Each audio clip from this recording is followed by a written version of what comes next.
Shalom, selamat pagi semua. Kiranya kita semua sehat-sehat dalam lindungan Tuhan Yang Maha Esa. Pagi ini kita telah bangun dari tidur kita dan kita patut bersyukur kepada Tuhan sebab kasih setianya tidak pernah berkesudahan menuntun dan menyertai kita semua.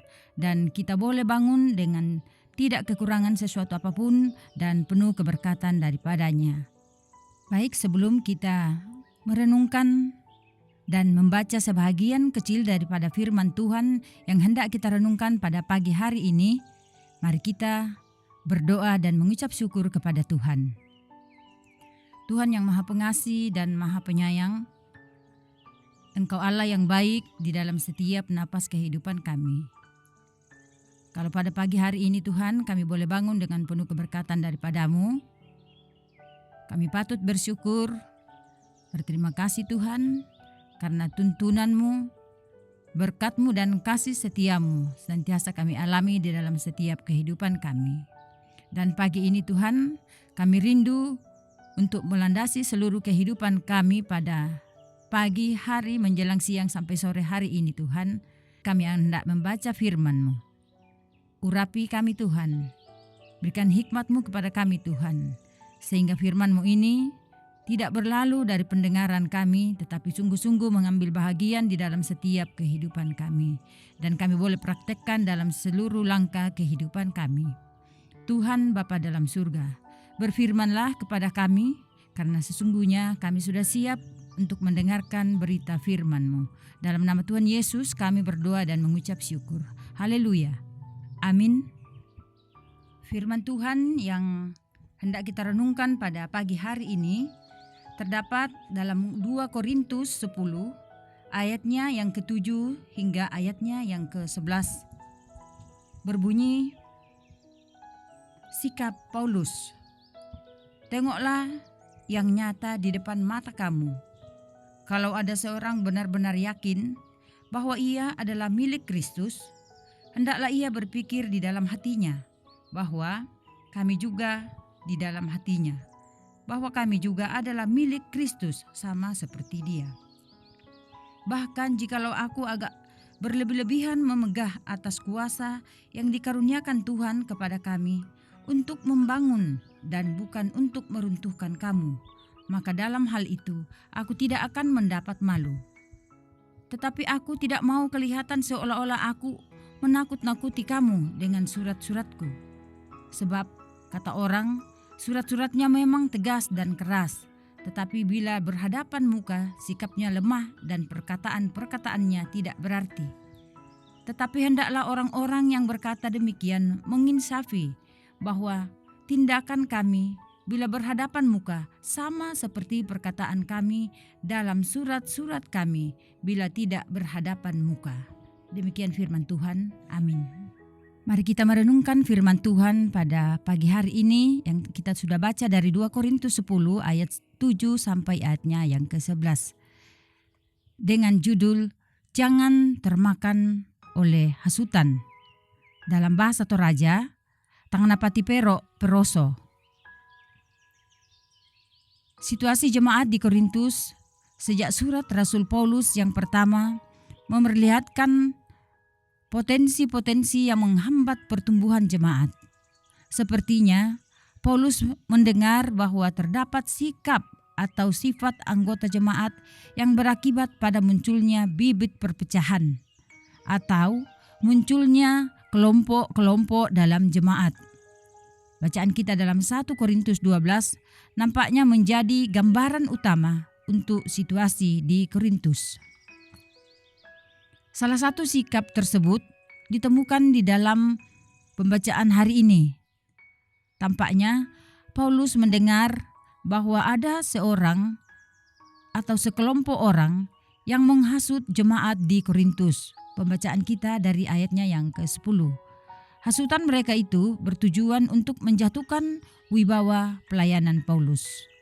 Mereka mengatakan bahwa ia adalah orang yang tidak berintegritas, tegas di dalam surat-suratnya, namun lemah dan ucapannya tidak berarti jika bertatap muka. Lebih lanjut, Para penghasut itu merasa lebih benar dibandingkan Paulus. Karena itu, ia menandaskan bahwa tengoklah yang nyata di depan mata. Ia ingin jemaat Korintus tidak mempercayai para penghasut tersebut dengan melihat kesungguhan pelayanannya yang telah mereka nikmati. Situasi yang dialami oleh jemaat di Korintus mungkin pernah kita alami. Mungkin kita pernah dihasut untuk memandang buruk pelayan Tuhan, atau setidaknya orang-orang yang ada di sekitar kita. Melalui firman Tuhan hari ini, kita belajar bahwa jangan sampai kita termakan oleh hasutan-hasutan seperti itu. Hasutan-hasutan yang tidak benar hanya akan membuat kita selalu memandang buruk orang lain, lalu menutup diri untuk berelasi. Bahkan kemungkinan terburuknya adalah kita malah lebih mempercayai kebohongan daripada kebenaran. Amin. Mari kita berdoa. Ya Bapa yang Maha Pengasih dan Maha Penyayang, pagi ini kami patut bersyukur atas napas hidup dan semua kasih karunia berkat daripada-Mu Tuhan. Semoga segala keberadaan kami sepanjang hari ini ada dalam pengayoman-Mu dan kami aman dalam perlindungan-Mu. Kami bersyukur dan berterima kasih atas firman-Mu yang telah mengiringi seluruh relung hati dan pikiran kami. Semoga lewat kuasa-Mu kami mampu mengimplementasikan, mempraktekkan dalam seluruh langkah kehidupan kami. Bapa yang Maha Baik, kami juga berdoa, berkati seluruh jemaat-Mu dalam berbagai-bagai aktivitas, baik yang bersuka cita pun yang mengalami pergumulan atau persoalan hidup. Tuhan tolong, karena Engkaulah Tuhan Gembala yang setia, yang kami andalkan dalam setiap kehidupan kami. Juga kami berdoa ya Tuhan buat orang-orang yang dalam kelemahan tubuh, yang sakit, baik yang ada di rumah sakit pun yang di rumah. Tuhan tolong berkati dan berkati semua makanan, minuman, serta obat-obatan yang dikonsumsi untuk menjadi sarana kesembuhan. Bapa yang Maha Pengasih, berkati dan lindungi kami, Tuhan, khususnya dalam mengemban tugas pelayanan-pelayanan, baik Pak Pendeta Markus Lalang sebagai gembala di jemaat kami ini, pun kami semua majelis dan pekerja-pekerja gereja yang senantiasa setia mengangkat berbagai tugas di jemaat kami ini.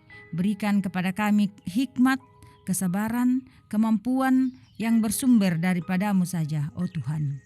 Bapa yang Maha Pengasih dan Maha Penyayang, kami juga berdoa buat pemerintah bangsa dan negara kami ini Tuhan. Kiranya Tuhan senantiasa melindungi, mengayomi pemerintah-pemerintah kami, sehingga di dalamnya kami boleh aman dan tentram, penuh sukacita dan damai sejahtera. Oh Tuhan Bapa di dalam surga, juga kami berdoa buat anak-anak kami yang bekerja, yang masih dalam menuntut ilmu, di tingkat terendah sampai tingkat tertinggi. Tuhan senantiasa melindungi mereka, memberi topangan kepada mereka, dan mensukseskan segala sukacita dan cita-cita mereka boleh tercapai dengan benar, sesuai dan seturut dengan kuasa dan kehendak-Mu Tuhan. Bapa yang Maha Pengasih dan Maha Murah, inilah doa kami Tuhan, permohonan kami, dan ucapan syukur kami kepadamu.